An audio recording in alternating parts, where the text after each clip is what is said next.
السلام علیکم ورحمۃ اللہ وبرکاتہ۔ مفتی صاحب کی بارگاہ میں میرا یہ سوال ہے کہ ہمیں مجبوری ہے کچھ بیماری کی وجہ سے، جیسے کہ پنکھا چل رہا ہے، اس کی ہوا سے ہمیں چھینکے وغیرہ شروع ہو جاتا ہے، تو ہمیں اندیشہ ہے کہ ہم چالو نماز میں ہمیں سردی یا زکام کا مسئلہ ہے، تو جماعت کے ساتھ ہم صف میں نہیں کھڑے رہ سکتے، ہم باہر ثانی سیر میں کھڑے رہ کے بعض جماعت نماز پڑھ سکتے ہیں کیا؟ اسی طرح مجبوری کی حالت میں ہماری نماز ہو جائے گی بعض جماعت یا نہیں ہوگی؟ برائے کرم رہنمائی فرما دیجیے، جزاکم اللہ خیر۔ جی وعلیکم السلام ورحمۃ اللہ وبرکاتہ۔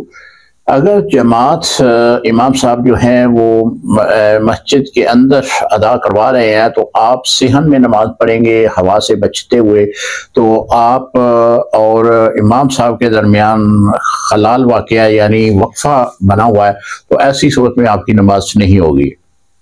آپ کا صف کے ساتھ متصل ہونا ضروری ہے، جو نمازیوں کی صف بنائی گئی ہے اس کے ساتھ متصل کھڑے ہوں گے تو نماز ہوگی۔ ایسا نہیں ہوگا کہ آپ اکیلے میں صحن میں کھڑے ہو جائیں اور امام صاحب کے ساتھ نماز پڑھیں، ایسے میں نماز نہیں ہوگی۔ تو نماز پڑھنے کے لیے ضروری ہے کہ جو امام صاحب نے صفیں باندھی ہیں، صفیں بنائی ہیں، انہی صفوں کے ساتھ آپ نمازیوں کے متصل کھڑے ہوں گے تو تب آپ کی نماز ہوگی۔ دوسری جو صورت آپ نے بیان کی ہے، اس صورت میں آپ کی نماز نہیں ہوگی۔